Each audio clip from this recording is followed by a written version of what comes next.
কেউ মেম্বার, কেউ গ্রামের বর্ধিষ্ঠ সমাজে জ্ঞান করতে আসে, কিন্তু এই ভগবানদের দরবারে আসলে তাদের ওই অহংকার থাকে না। এই দরবারের আদর্শ বজায় রেখে তারা এই ইলম লাভ করে। এখন আপনি বলবেন যে তাইরা কোরআন হাদিসে আছে কিনা, জায়েজ কিনা, কইলেন আল্লাহ পাক বলেন ইয়া আইয়ুহাল্লাযিনা আমানু হে আমার ঈমানদার বান্দা মুমিনদের বান্দা তোমরা শোনো, তোমরা যদি আল্লাহকে পাইতে চাও, আল্লাহর মহব্বত লাভ করতে চাও, তাহলে কি করো? কুনতুম তুহিব্বুনাল্লাহ ফাত্তাবিউনি ইউহিব্বুকুমুল্লাহ ওয়া ইয়াগফিরু লাকুম যুনুবাকুম আল্লাহু গফুরুর রহিম। তাহলে তুমি কি করো?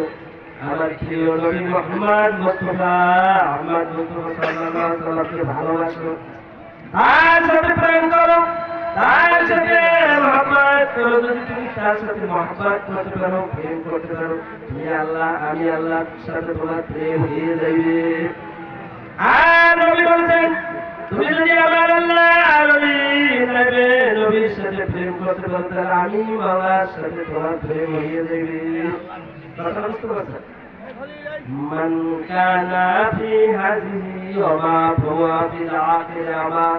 আল্লাহ পাক তাআলা কাছে বলেন, হে আমার বান্দা তুমি শোনো, তুমি যদি এই দুনিয়ার বুকে বসে আল্লাহকে দেখতে না পারো, আল্লাহর সাথে মহব্বত করতে না পারো, তাহলে তুমি মৃত্যুর বাদেও আল্লাহর দিদার লাভ করতে পারবা না। পারবা কি? পারবা না।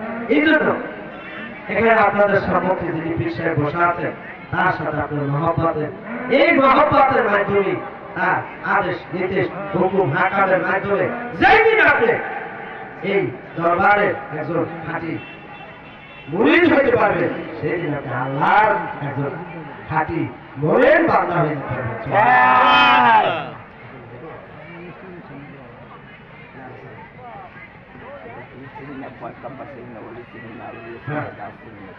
আমাদের এই ইসলামী আকীদার মূল হলো মুহাম্মাদি তরিকা। অনেক উলামায়ে কিরাম বলেন এই গান বাজনা এটা তো জায়েজ নাই, বলে না? বলে কি? হ্যাঁ বলে পবিত্র কোরআনের ভিতর 114টা সূরা 6000 আয়াতের ভিতরে পবিত্র কোরআনের কোথাও যদি আপনি কথা বলেন কেন? এই কিনা শব্দটা দেখাইতে পারেন, ওই দিন থেকে শুধু আপনার দরবার নয়, যত আল্লাহর নবীর দরবারে আছে, কোনদিন গান বাজনা বাজবে না। পবিত্র কোরআনের ভিতরে সূরা লোকমান আয়াত নম্বর 6 লিখে নিয়ে যান। সূরা লোকমান আয়াত নম্বর 6, ওই আয়াত নম্বর 6 তে লেখা আছে লাহুল হাদিস, অর্থাৎ ওয়াজ তথা রং তামাশা অশ্লীল বাক্য, যেই বাক্যে মানুষকে আল্লাহর পথ থেকে দূরে সরাই না। কি করে? আল্লাহর পথ থেকে দূরে সরাই না। অথচ এক শ্রেণীর উলামায়ে কিরামরা এইটাকে ব্যাখ্যা করে, বিশ্লেষণ করে, গানকে হারাম বলে। আপনি আসেন, আমি চ্যালেঞ্জ করতে পারি, আপনি কোরআন নিয়ে আসেন, হাদিস নিয়ে আসেন। পবিত্র হাদিসে বুখারী শরীফ, তিরমিজি শরীফ, বহু হাদিসে আছে আমার প্রিয় নবী মুহাম্মদ মুস্তাফা সাল্লাল্লাহু আলাইহি ওয়াসাল্লাম বিভিন্ন জায়গায় গান করার নির্দেশ দিয়েছে। আপনার বদর যুদ্ধ, উহুদের যুদ্ধ, খন্দকের যত যুদ্ধ হয়েছে, এই যুদ্ধের নাকারা বাজছে, বাদ্যযন্ত্র বাজছে। এখন আপনি বলতে পারেন, তা হুজুর বললাম গান বাজনা হারাম নেই, স্পষ্ট কোরআনে আল্লাহ পাক বলেন, সূরা বাকারা, সূরা নাহল, সূরা আলে ইমরান, এই সমস্ত সূরায় বলে দিয়েছে আমি যাহা হারাম করিয়াছি, আমি যা হারাম করেছি, স্পষ্ট কোরআনের ভিতরে লিখে দিয়েছে। মরা পশুর মাংস হারাম, পশু জবাই করলে সিরসিরে যে রক্ত নেই, রক্তটা হারাম। হিংস্র প্রাণী হারাম। 14 জন স্ত্রী ছাড়া বিয়ে করা হারাম। অর্থাৎ এমনি ভাবে হারামের একটা তালিকা আছে আপনাদের জ্ঞাতার্থে, এই এলাকার যারা ওলামায়ে কেরাম আছে আপনাদের জ্ঞাতার্থে। যদি কোন সূরা, যদি কোন হাদিসে এই সমস্ত আয়াত উল্লেখ থাকে আপনি লিখবেন, আমাদের কাছে দেবেন। যদি আমরা এটার ফয়সালা না দিতে পারি কোরআন অনুযায়ী, তাহলে কোনোদিনও এখানে আর এগুলো করবে না। আসবেন না আমাদের কাছে, আপনি লিখে লিখে পোস্টার করে টানাই দেন। মাহফিলের পোস্টার টানাই দিন, ঘাটে টানান, দুমকি টানান, বিভিন্ন স্থানে টানাই দেন। ভাই ওমা সূরায় ওমা আয়াতে গান বাজনা হারাম। ওই দিন থেকে যদি কোরআনে যেটা হারাম থাকে সেটা সুফি মতবাদের লোকেরা করে না। সুফি মতবাদের লোকেরা কার গোলাম? আল্লাহর গোলাম। তারা আল্লাহ কিছে। আপনি দেখেন আজকে বিদআতে পরিপূর্ণ হয়ে গেছে। মসজিদে টাইলস, মসজিদে এসি, মসজিদে বিভিন্ন ধরনের, এগুলো কি? এগুলো বেদাত। এটাকে বলা হয় বেদাত দুই প্রকার, বেদাত হাসানা, বেদাত সাইয়্যা। যেই বেদাত গুলো ভালো, বেদাত মনে করলে আমরা মনে করি কি জানি, আসলে না। বেদাত শব্দের অর্থ নবীর জমানায় যা ছিল না সেটার পরিবর্তন। এই যে মাইক আমার হাতে, এটা কি বেদাত? কিন্তু সুবিধা, এই মাইকটা হলে এত মানুষ আমরা শুনতে পারতাম না। এই জন্য একটা জিনিস ব্যবহার বেদে হালাল হয়, আবার ব্যবহার বেদে হারাম হয়। অশ্লীল গান, বাদ্য, নৃত্য, বাস্কোপ, টেস্কোপ, সিনেমা, এটা আমরাও হারাম বলি। এই গানকে আমরাও জায়েজ বলি না। আপনি জান যেখানে সিনেমা, হ্যাঁ যে পিঠা, এত কি আমার আপত্তি আছে? বাস্কোপ, টেস্কোপ, বিভিন্ন রূপবানের গান ও সোনাবানের গান, বিভিন্ন কিছু, এই সমস্ত গানকে আমরা হারাম বলি না। আপনি বলবেন তা কোরআনে এটা কি জায়েজ আছে? না, হারাম নাই, জায়েজ আছে। আমি আচ্ছা পবিত্র কোরআনে গান বাজনা জায়েজ এই কথাটাও নাই। যেটা জায়েজ না, যেটা না জায়েজ না, এটাকে বলা হয় মুবাহ। এটাকে কি বলে? মুবাহ। আমরা চ্যালেঞ্জ করতে পারি, আমরা ঘরে বসে ধর্ম করি না। আমরা সারা বাংলাদেশে ইনশাআল্লাহ এই সুফি মতবাদের ধান্দায় এই পবিত্র কোরআন এবং হাদিসের আলোকে ইনশাআল্লাহ আমরা এই সুফি মতবাদকে প্রচার করি। সামনে বসে সূরা কাহাফ পড়ে, সূরা কাহাফের মধ্যে স্পষ্ট আছে মুসা আলাইহিস সালাম আল্লাহর দরবারে গোস্তাবি করছেন যে ওই মুসার কারণে তিনি সবচেয়ে বড় জ্ঞানী লোক। আল্লাহ কে না, মুসা তুমি কথাটা ঠিক কও নাই, তোমার চেয়ে জ্ঞানী আছে। তো তোমার চেয়ে জ্ঞানী কে? তাহলে আমার চেয়ে জ্ঞানী পৃথিবীতে এরকম, তাহলে আমার একটু তার কাছে পাঠান। তো তোমার চেয়ে জ্ঞানী হলো খিজির আলাইহিস সালাম। খিজির মানে কি? খিজির অর্থ সবুজ শ্যামল। যেখানে খিজির আলাইহিস সালামের একটা গুণ ছিল, যেখানে বসতেন সাথে সাথে সবুজ শ্যামল হয়ে যেত। কথাটা বুঝলেন? এবং যিনি পৃথিবী গায়েব জানে, কি জানে? গায়েবের খবর জানে। মেসা অহংকার করেন না, বোঝার চেষ্টা করেন, বোঝার চেষ্টা করেন। বুঝলে আল্লাহ পাক আপনাকেও এই নিয়ামত দিতে পারে। অহংকার করলে এই নিয়ামতের হকদার হইতে পারে না। এই মুসা এবং খেজের, এখন মুসা কয় আল্লাহ আমি আর পাবো কেমনে? এই যে খেজের, আপনার এই খেজের ভিতরে আমি যাবো কেমনে? তুমি একটা কই, একটা মাছ ভাজো। কি করো? একটা মাছ ভেজে নাও, ভেজে তোমার ইসে নাও। ইউসা নামে এক সাহাবী ছিল, এই ইউসা আমরা নিয়ে তিনি রওনা দিলেন একটা মাছ ভেজে। বলছে এই মাছটা ভাজা মাছ, এই মাছটা যেখানে যাইয়া জীবিত হইয়া নদীর ভিতরে চলে যাবে, ওইখানে তুমি এই খেজর আলাইহিস সালামের পাবা। আপনারা বুঝতে পারছেন? তাই ইউসাকে নিয়ে হযরত মুসা রওনা দিলেন। গিয়া হাঁটতে হাঁটতে হাঁটতে অনেক দূর গেল, ক্লান্ত হয়ে গেল। সংক্ষেপ কথা, ক্লান্ত হয়ে ঘুমাই গেছে। ঘুমাই গেছে পর ওই ইউসার ব্যাগের ভিতরে যে মাছটা ছিল, মাছটা ঠিক হঠাৎ করে লাফাইতে লাফাইতে যাবে, ওই যে পানির মধ্যে একটা চলে গেছে। এখন চিন্তা করছে যে মুসা আলাইহিস সালাম এই মাত্র ঘুমাইছে, তাই উঠাবো তারপরে বলবো। তা আজকে কিছু সময় পর ঘুম থেকে উঠছে, আবার রওনা দিয়েছে। কথাটা বুঝছেন? মুসা এবং খেজরের গল্প, এই যে জাহিরি ইলম এবং বাতিনি ইলমের গল্প। এটা আমার কথা না, এটা কোরআনের কথা। এটা কি কোরআনের সূরা কাহাফ পড়ে দেখেন, সূরা কাহাফের ভিতরে ঘটনা আছে। ইলমের গৌরব করবেন না, আল্লাহ এটা পছন্দ করেন। এই মুসা অনেক দূর উঠতে আবার হাঁটতে গেছে, তাই ক্লান্ত হয়ে গেছে। ভাই আমার ক্ষুধা লাগছে খুব, তাই ইউসা তুমি করো, ওই ব্যাগের মধ্যে যে মাছটা ভাজতে দিলে বলতে দাও। হ্যাঁ হুজুর, এত এই ঘটনা, মাছটা তো এরকম অমুক জায়গায় একদম জীবিত হয়ে যায়, নদীর ভিতরে চলে গেছে। তাই তুমি এটা আমার হুজুর আপনি কেমন ঘুমাইছে, কারণ এই জায়গায় আমি বলবো কেমন, আপনার উঠে যে সাহস পাইনি, যার জন্য বলতে পারিনি। কথা ঠিক আছে, সেখানে চলো। আবার তারা হাঁটতে ওইখানে ব্যাগ করে আসছে, দেখে যে আপদা মস্তক, একটা পা হইতে মাথা পর্যন্ত এরকম একটা চাদর দিয়ে মুড়ি দিয়ে একজন লোক শুয়ে, একটা পাথরের উপরে একটা লোক শুয়ে আছে। তখন তিনি ওই মুসা যে সালাম দিলেন, ওই যে ওইখানে পাইছে, বলছে যে এই লোক, আসসালামু আলাইকুম। তখন ওই চাদর না উঠেই বলছে যে ওয়ালাইকুম আসসালাম ইয়া মুসা কালিমুল্লাহ। সুবহানাল্লাহ।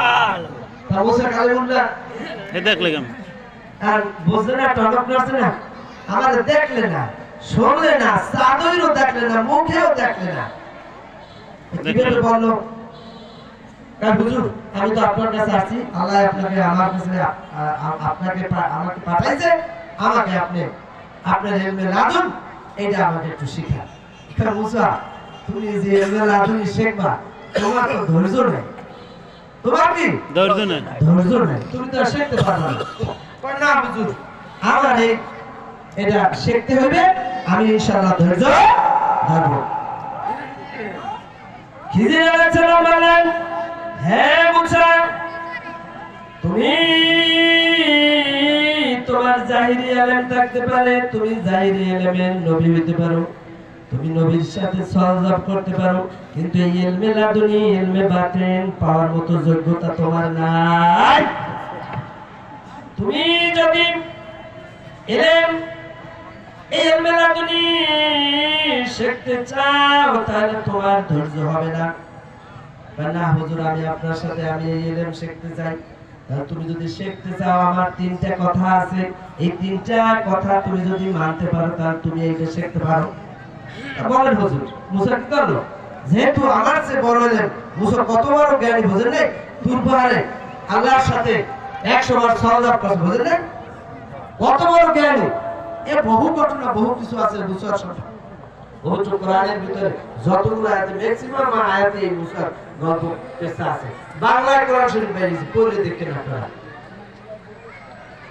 এই মুসা আলাইহিস সালাম বলল, প্রথম শর্ত খিজির বলল যে তুমি আমি যা করব কোন এতেরাজ করতে পারবে না, মানে বলতে পারবে না যেটা হইছে কি হয় না, কোনো কথাই তুমি বলতে পারবে না। 2 নম্বর শর্ত, আমি যা করব ওইটাই তোমার মেনে নিতে হবে। 3 নম্বর শর্ত, তুমি যদি এই এতেরাজ বেশি সময় করো, তাহলে তুমি আমার সাথে থাকতে পারবা না, তোমার বিদায় দিবে। ঠিক আছে হুজুর। তো কিছু দূর গেছি, মুসা এবং খেজর দুজন হাঁটতে আছে, যে এই জায়গায় একটা নদী, তো ওই নদীতে একটা নৌকা আর কোন বহু নৌকার সাথে অনুনয় বিনিময় করছে, ওই নদী আর পার করে। ওই মাঝিরে ডাকতেছে, ওই মাঝি খিজির আলাইহিস সালামের চিহ্ন উনি দৌড়িয়া নৌকা নিয়ে আসছে, আসা নৌকা পার করে দিতেছে, খুব সংক্ষেপ কথা তাড়াতাড়ি বলতেছে। এরপরে ওই খিজির আলাইহিস সালাম আর মুসা উঠা যখন ওই নৌকার উপর উঠে, ঠাস করে একটা খিজিরের যে আশা ছিল, লাঠি ছিল, লাঠি দিয়া নৌকার পাশে একটা জোরে টিপ চাপ দিয়া নৌকাটা ছিঁড়ে করে দিয়েছে। আর মুসা কয় একই ঘটনা, এত মানুষে চেষ্টা করলাম, পারলাম না। মুসা তোমার কিন্তু আগেই আমি বলছি, তুমি এই এতেরাজ করছো, তুমি আর আমার সাথে থাকতে পারবে কেন? হুজুর হুজুর এবারের মতো ক্ষমা করেন, আর ধৈর্য হবে না। বলছে খিজির আলাইহিস সালাম তোমার আগেই বলছি তুমি ধৈর্য ধরবে না। কিছু দূর গিয়া খিজিরের ব্যাগের মধ্যে একটা দাও, একটা সুন্দর একটা বালক বাচ্চা আনলে মাঠে খেলা করে, মাথাটা ধরে গলাটা কাটতে ফেলেছে। আর মুসা একটু যা ধৈর্য ধরছে এমন আছে, হ্যাঁ এমন ধৈর্য কি আর মনের মধ্যে ওদিকে উঠলেই ওঠে পাশে ধৈর্য ধরতে পায় বুঝু একই করবে শিশু যে কোনো পাপ নাই সব নেই। হ্যাঁ মুসা তুমি তোমার মাথা বলছি যে তুমি ধৈর্য ধরতে পারবে না, মানে কি করে ফিরে একটু পোড়া দিলি তুই ওড়ে। আমি ফিরে জানে ওনার মধ্যে কি আছে, ওনার মধ্যে ভূত ভবিষ্যৎ আল্লাহ পাকের একটা গুণ আলিম বেদাতে সুদূর, আল্লাহ গায়েব জানে। আর আল্লাহর যারা ওলি, আল্লাহর যারা নবী ওলি আউলিয়া পড়তে কি ওই গায়েবের হকটা চাইয়াটা লাগবে না, এই গায়েবের হকটা। এরপরে বলছে যে এইবারের মতো ক্ষমা করে দেন। পরে আরেকবার গেছে অনেক দূর যাই একটা গ্রামের মধ্যে, একটা কেউই থাকতে দেয় না, কেউ খাওয়ায় নাই, একটা ভিটা আমাদের এলাকায় বলে সারা ভিটা, একটা গাছ একটা ঘর কোন রকম এই বেড়া টেরা নাই। এখন এই সারা রাত এই দুইজনে মুসা খিজির আল্লাহ বিল্লাহ করে কাটাই দিছে। খুব আর চলে তো অনেক ভোরবেলা উঠে গিয়ে মুসা তুমি এই ঘরের বেড়া বানাইতে শুরু করো। কি এলএম শিখতে আইছে, কথা কি এলএম শিখতে আইছে, আল্লাহ শিখতে হইবে, আর না তো পারবে না। খুদের মধ্যে ঘন্টা তুই কাজ করছে করে আর কুলাইতে পারে না। হুজুর এই এলাকায় এত চেষ্টা করলাম, দুইজনে দুটো ভাত কেউ আমার খাওয়াইলে না, রাত্রে কোথাও রাখলে না, কি লেগে এই ঘরটা। হ্যাঁ মুছা বলছে তোমার সময় শেষ হয়ে গেছে, তুমি একবার দুইবার তিনবার এতরাজ করছো, এখন তুমি আর আমার সাথে থাকতে পারবে না। তবে শোনো, তুমি যখন যাবা তা শোনো, আমি কি জন্য এই নৌকাটা ছেড়ে করলাম, বালকটারে মারলাম, এই ঘরটা প্রাচীর করে দিলাম।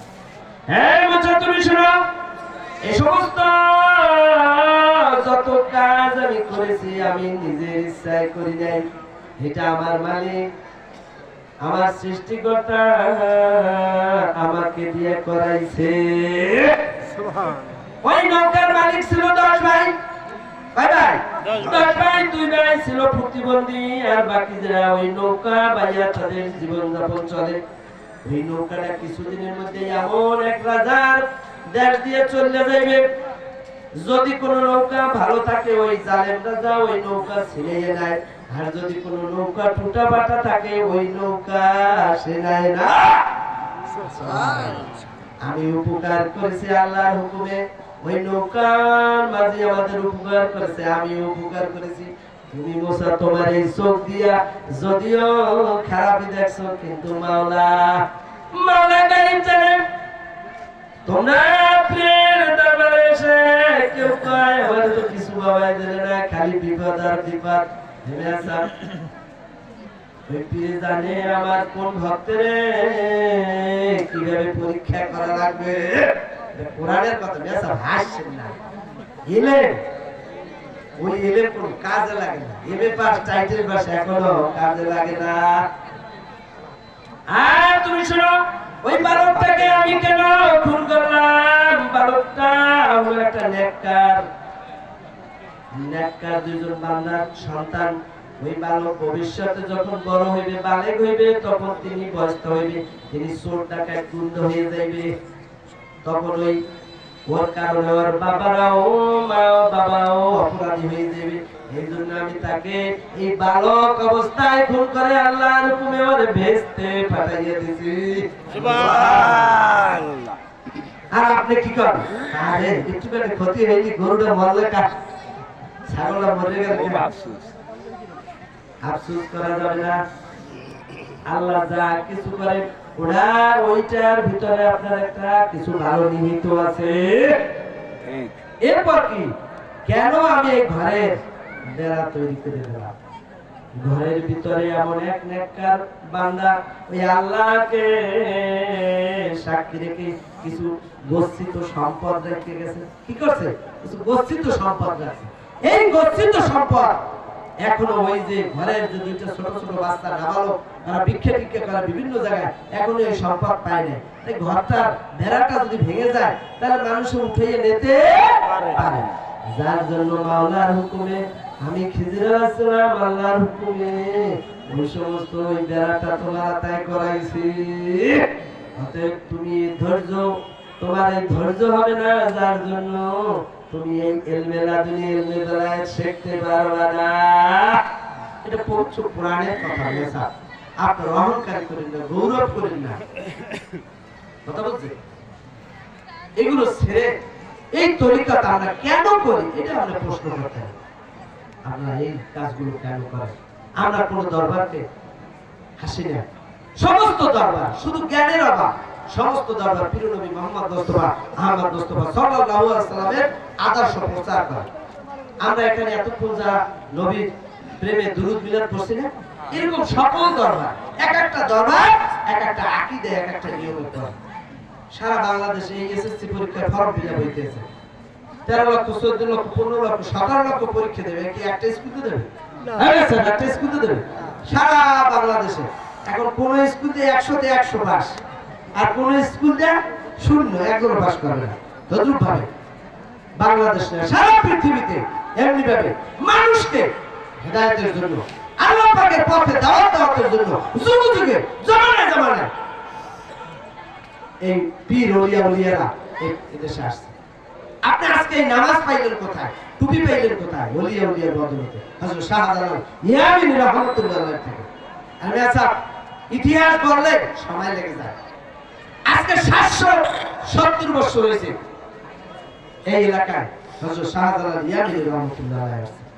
আর এই যে আমরা আরবি ইলম শিক্ষা করি এটা মাত্র 200 বছর। যখন ইংরেজ শাসনে দেশে তখন এই আলিয়া মাদ্রাসা হয়েছে। নট অনলি দ্যাট, শুধু এতটুকুই নয়, ওই মাদ্রাসা 143 বছর প্রিন্সিপাল ছিল খ্রিস্টানরা। ইজমা কিয়াস এই মুসলমানদের মধ্যে বিভিন্নভাবে বিভেদ সৃষ্টি করার জন্য এই সমস্ত ইজমা কিয়াসের মাধ্যমে মুসলমান দ্বন্দ্ব বাঁধাই গেছে।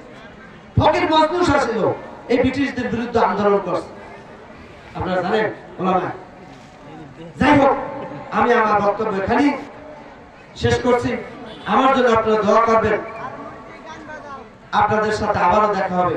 আমি এখন আমাদের বিশ্বাস কিবলা নুরুল ইসলাম হকভান্ডারকে তার মূল্যবান কথা বলার জন্য দিচ্ছি। আমরা তো তার সম্মানে জোরে একটু তাকবীর দিই। নারে তাকবীর, আল্লাহু আকবার, নারে রিসালাত, ইয়া রাসূলুল্লাহ, নারে রিসালাত, ইয়া রাসূলুল্লাহ, রাসূল আজম হকভান্ডারি, রাসূল আজম হকভান্ডারি জিন্দাবাদ, রাসূল আজম হকভান্ডারি জিন্দাবাদ, জিন্দাবাদ, নুরুল ইসলাম হকভান্ডারি জিন্দাবাদ, জিন্দাবাদ। আখির দাওয়ানা আলহামদুলিল্লাহি রাব্বিল আলামিন। আমি না এই বিষয়ে সেই করলে তো আইতে না কেউ। No sound. আমি দিলে কইলো